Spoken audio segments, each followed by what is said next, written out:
Vulnerability fosters good emotions and mental health. Vulnerability also is a sign of courage. We become more resilient and brave when we embrace who we truly are and what we are feeling. The Vulnerable Scientist podcast is a space for scientists who are honest and authentic or are working towards it. Join the vulnerable space by either sending an audio using the link on the show notes talking about your highs and lows as a scientist, or by contacting Sarah Nyakeri, aka New Biochemist, to schedule a chat. The Vulnerable Scientist podcast benefits both the listener and the one sharing. You can now rate this podcast on Spotify or put a review on Apple Podcast or any other listening platform with a rating button. And to share your thoughts, feel free to send an audio message using the audio link, either using your name or anonymously, to be published on the following episodes of the Vulnerable Scientist podcasts.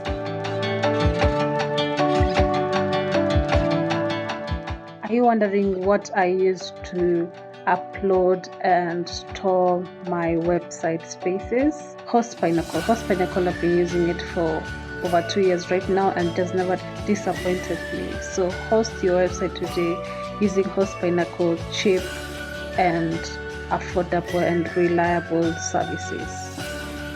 To start experiencing Host Pinnacle goodness, click on the link on the show notes and you will not regret your decision.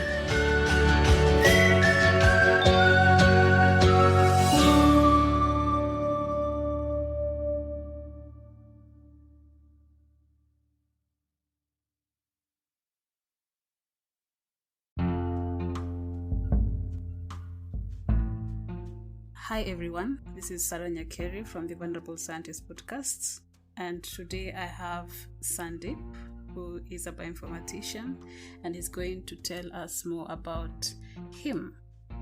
So Sandeep, kindly introduce yourself and we can go from there. Maybe tell us the journey that you've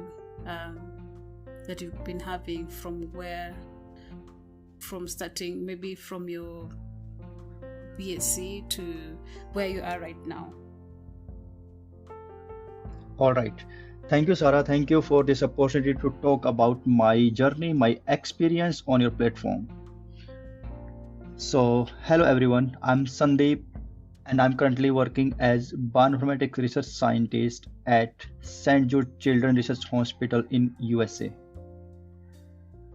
And here I'm kind of working with the patient data to organize this data so that we can have better treatment for childhood cancers. And in my journey, starting from my BSc, I did my graduation and post-graduation and PhD from India. I was a biotech student in my BSc and MSc, and then transitioned to bioinformatics in my PhD. And it has been a journey that I recall and cherish this journey. Let me know if you have any specific question that we can go in detail. Why did you move to bioinformatics? So why did I move to bioinformatics is kind of a story that I tried my PhD in biotechnology, but things were not going with the way it was planned. Mm-hmm. And that's why I thought, like, if I do something on computer, I could do even better. What was that was not happening? Because there was many optimization step, many things going around rerunning the experiment and not having the clean results. And that's where I recall that it's my time to move into computer and learn about programming so that I can be more comfortable writing codes than running experiment in the lab. Oh, so you didn't really enjoy being in the lab? I enjoyed that time, but it was frustrating for me to not having the result that we were expecting. It might be I was not doing it right, or it might be because we stuck in a bad project. Oh, you still studied in India all through?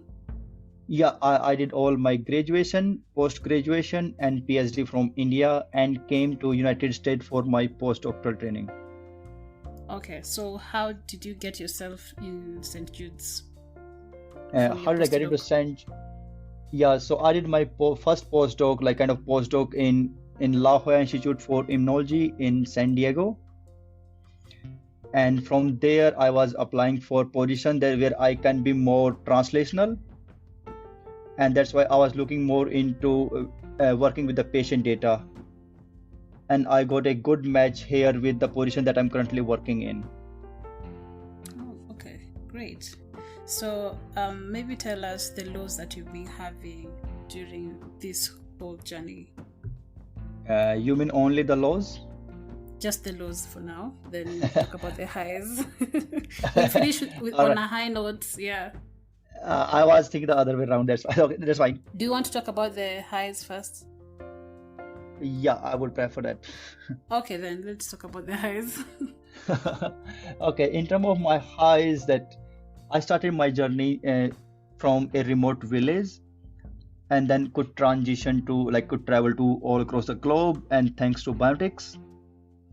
And that sort of journey I recall as my highs, having a kind of upward path. And the other highs include what work I'm doing has have been recognized throughout the world, and you can see through that the citations and people are appreciating and writing about your work. And the other highs include having an opportunity to work with the world leaders in biotics. So starting from India in my postdoc training, and here as well, I got an opportunity, I really am really privileged to work with the world leaders and to make this incredible impact. And the other highs, I would say that I'm very fortunate to work with a team here where we can translation our biotics idea into the clinic. And I would like to pick up a case study where we applied this translation biotics on a child who was really on a deathbed, and because of the genomics tool that we could find that we have a drug that we can give to him, and this drug works so well that the boy, the 3-year-old boy, recovered from cancer in just a matter of weeks. Yeah, and now that the boy is going to going to preschool actually, who was on deathbed in last year. Which cancer was that? And that work has been published by the prestigious journal of New England Journal of Medicine. You can go and check out the details there. Okay. And yeah, those are the things that I enjoy as my highs. Okay, so those are, I think, if I captured them well, 3 highs. Yeah, the first high was kind of having a journey from a remote area to work in the prestigious institution throughout the world. And the second was having an opportunity to work with the world leaders in biotics. And the third was having an impact of my work and being recognized as through the work that I'm working in. Yeah, and being able just to see your work having a picture to a human being. Yeah. Directly. At least for you, you see the impact directly. You see the change that you're having directly on someone. Yeah. That's kind of my high point that I would always cherish. Okay, so before we go to the lows, maybe you could explain more what exactly you guys do for someone who might not understand what translation of bioinformatics is.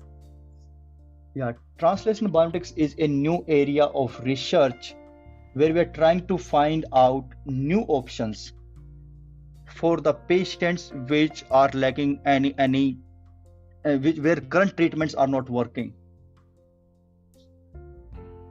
and so that trying to have some kind of features from their genomic information can we link those genomic information to some sort of treatment that you create yourselves?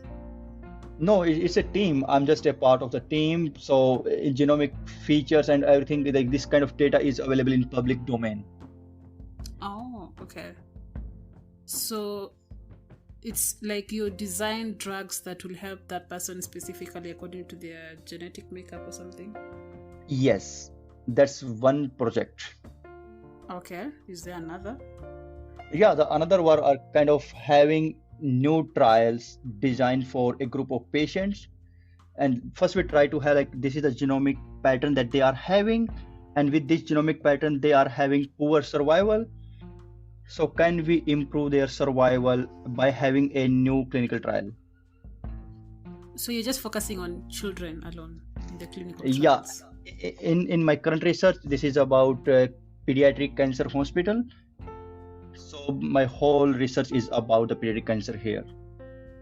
You had mentioned that the hospital gives free treatment. Yeah, so I don't want to take views from my employer, so you can check out on their website. And this is the beauty of the St. Jude, that all the treatment given here are free. Wow, that's impressive.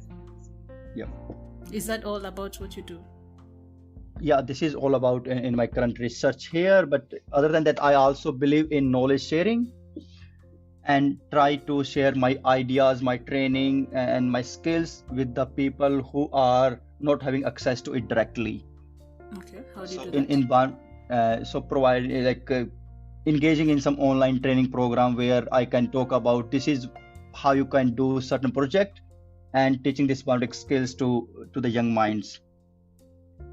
Okay, what platform do you use to do that? It is just is online training. So let's say one of the initiative is Dollar Education. In this dollareducation.org, you can go and find out these are the training that they are conducting, and I can just be a part of it and share my training. Like this is how you can do what the project that I did in my training. Okay, what is there an upcoming training? Yeah, the upcoming training that has been launched by them is Bioinformatics for Vaccine Design, where I'll be sharing my experience and thoughts from my PhD and postdoctoral training, and how did I execute a certain project that help in designing vaccine candidates. So, so this is an organization on its own that invites different people who have skills in bioinformatics. Yeah. Okay, so they do it how frequent? I think that the idea is to do it once a month. Oh, okay. And it's how I hear it's $1, meaning it's cheap. Yeah, So, it's cheap. okay. If I recall the rates correctly, it's like something around $2 an hour to learn these skills. Okay. Is there anything else that you do apart from this? Apart from this, also working with my school kids. Like I came from a remote village in India, so I'm trying to motivate my school kids, and so that they can also live their dream and could have a better life. Oh, interesting. Yeah. I had seen somewhere that you're an editor. Yeah, the editor and the reviewer. This is kind of my responsibilities, like academic responsibilities that I'm involved in, and here I am editing some manuscript and reviewing some manuscript as a part of my academic career. Okay, great. Can we go to the laws?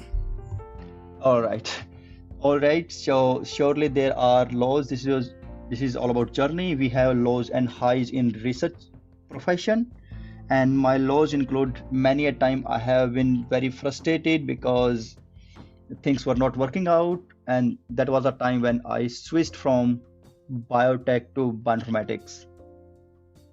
So Wet that lab. was uh Wet lab, from wet lab to dry lab.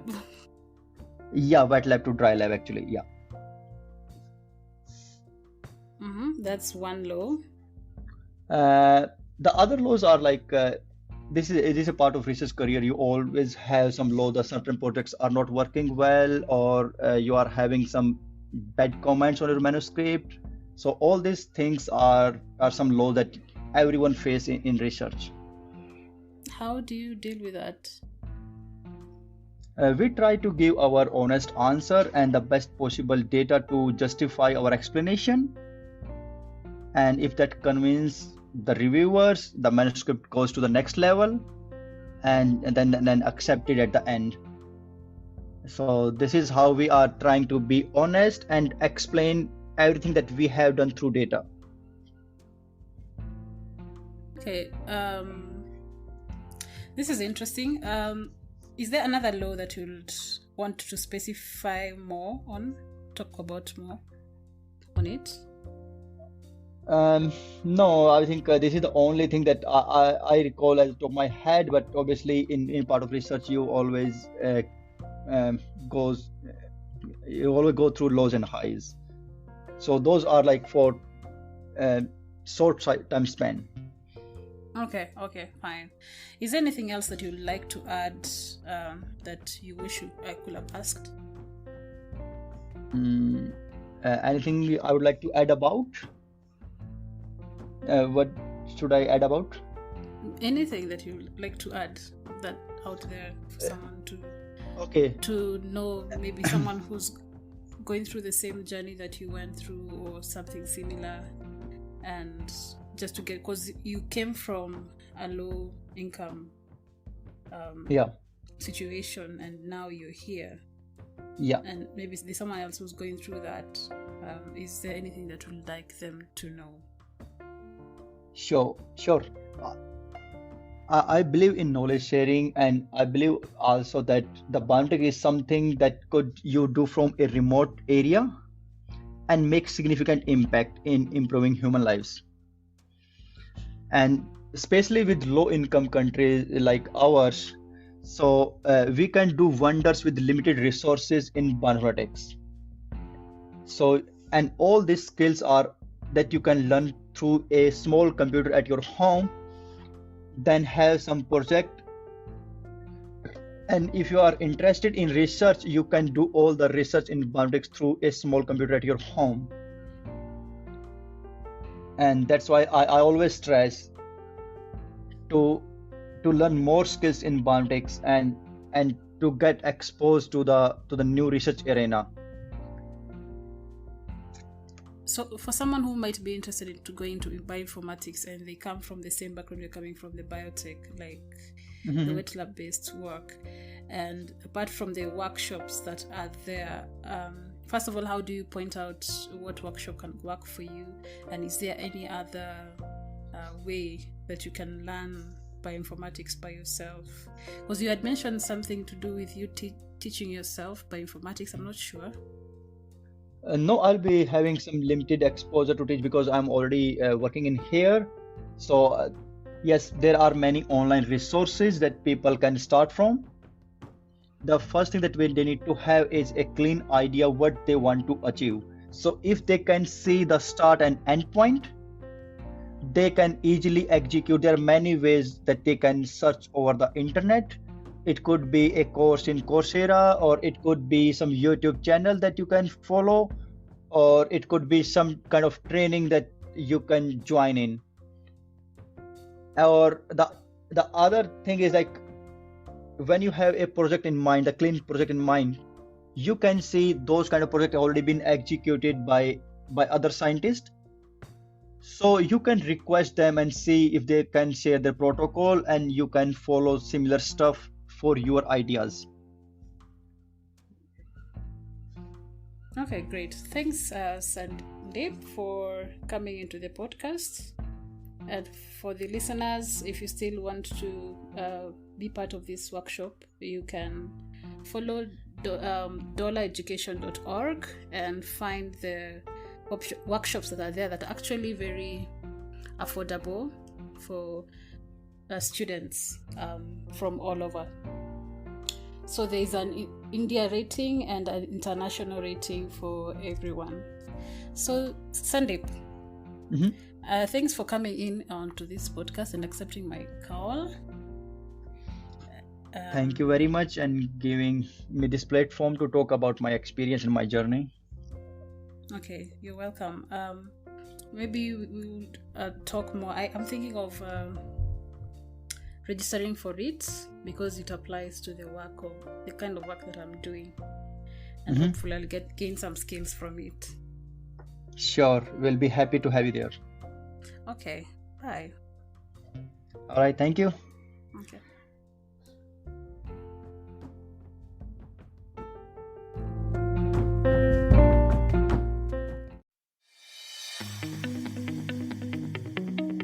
Do you want to start your own podcast? Start with some simple gear that you already have and a quiet space. Simple gear includes a microphone, editing software, and host of your podcast. Simple microphones include the ones on your phones and computers, or a simple recorder, which you can upgrade later. For the editing software, I use Audacity, which is free and simple to use. Buzzsprout, which over 1,000 other fellow podcasters like me use, is one of the podcast hosting providers you can use. Buzzsprout has helped me link my show on every major podcast platform. With the endless number and regularly updated tutorials and good customer service support Buzzsprout offers, my podcasting journey has been made easy. Following the link in the show notes, let Buzzsprout know we sent you, gets you a $20 Amazon gift card if you sign up for a paid plan, and helps support our show.